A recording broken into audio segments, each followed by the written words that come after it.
From the National Hurricane Center, my friends, we have the latest 11 a.m. advisory, and this just continues to show what we're expecting to see through the remainder of the day. Intensification with Idalia, now an 85-mile-per-hour hurricane moving to the north at 14 miles an hour. The pressure dropping just by a millibar, but still any little dip in that pressure, we're going to see an increase in the wind speed, therefore an intensification in this storm. We are watching Idalia move over the loop current in the Gulf of Mexico. That's really a lot of heat content in the Gulf. So those sea surface temperatures are 85 degrees really or greater. So a lot of fuel for this storm. Also moving into an environment very conducive for development because we are watching that wind shear decrease as well.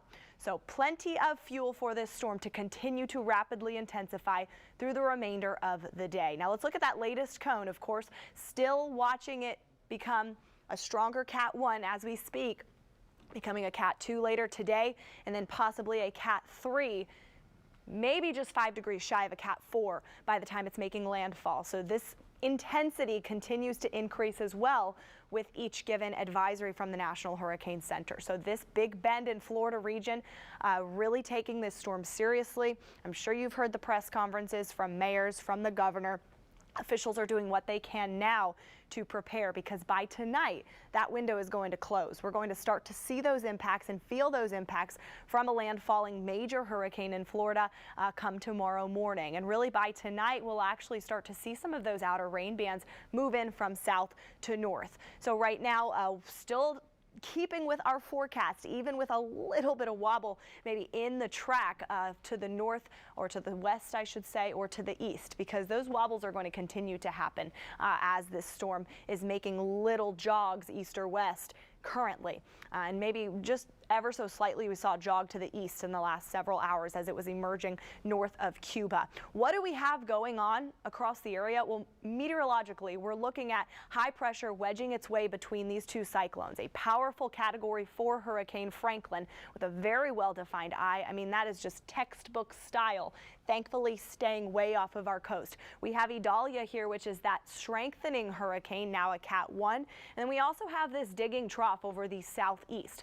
So these steering currents, we're confident with the track. It's going to continue to accelerate up to the north and really take aim at the Big Bend of Florida, anywhere between that Alligator Point to the Cedar Key area. So if you're familiar with the Big Bend area of Florida, sweet little old Florida towns out that way, they haven't seen a landfalling hurricane of major status in gosh, it's been quite some time, really. In most recent memory, you have to even go back into history books into the 1800s to see anything in the nearby vicinity. So satellite and radar also zooming in close on this hurricane, showing that the eye, it's not completely defined yet. We're not going to get that clear satellite and radar imagery of a classic hurricane until we get to the major status, but it is making improvements. So it's about 20 to 25 miles wide. I would say the smaller the core, the faster this thing is going to be able to wrap up and intensify. So that might actually be in its favor on top of the environmental conditions. Those outer rain bands are just stretching offshore from the Sarasota Bay area down through Fort Myers, down toward the National Everglades Park in southwest Florida. Those will continue to shift onshore in the next 2 hours. So they'll be seeing those outer rain bands in, again, not too long in the future here. As we look close to home, we do have some very light showers, some cloudiness. It's tropical. It's a day to prepare.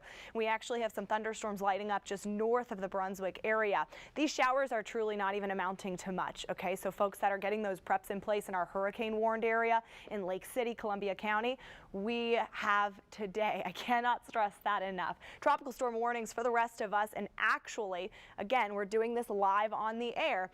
Those tropical alerts have been upgraded now, what I'm seeing here, to hurricane warnings. So remember, I just said, without even looking at the map here, but this was just updated from the National Weather Service in Jacksonville moments ago. Baker, Union, Bradford, And we also have Ware, Charlton counties also included now in that hurricane warning. Just really goes to support what Robert Speta and I have been telling you all morning long with those wind gusts that are going to be of hurricane strength or just right teetering on the edge there in places along Highway 301 in North Florida and to the west. Areas to the east, you're going to want to make sure that you are still preparing for very strong wind gusts, but they'll likely be just shy by about 10 miles an hour of hurricane force technically. That time lapse I just showed you there, it's a beautiful view, isn't it? This is Cedar Key. This is along the Big Bend where they're expecting storm surge of about 8 to 12 feet. So this would be devastating. All right, there's a little gift shop out here. There's a little restaurant that sits on the waterways. My husband and I have enjoyed some fresh seafood out that way before. A little farther inland, of course, where we could still see those Cat 1, maybe even Cat 2 gusts possibly as Idalia is making its way onshore tomorrow morning. Columbia County, okay, so they're making their preps out at the EOC, which you can see right there out in the distance. A lot of cars. Takes a lot to come together to go ahead and prepare for a hurricane. Out toward the east, Jacksonville Beach, another one of my favorite places. People just walking along the pier and enjoying their day. Now, storm surge not going to be nearly as big of a threat for us as it will be for the Big Bend. And I mean, my eyes are kind of, my jaw's about to drop here just seeing the maps really update live with us, okay? So this is off the charts here. I have to go ahead and actually read the Hurricane Center's discussion that just came out 6 minutes ago now. The purple is above that 8 to 12 feet that I just mentioned. So kind of not looking great for that Big Bend area. Again, Crystal River northward to the Appalachie Bay.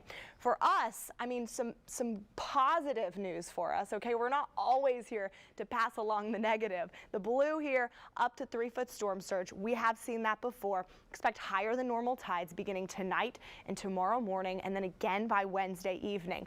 In the yellow here, that's Glenn, Camden counties, southeast Georgia will have about a 2 to 4 foot storm surge, and really our forecast with that is not changing even as my jaw drops and I look at the Big Bend, okay? Just a Florida girl here caring about her home state, all right? Wednesday morning, here are our high tide times.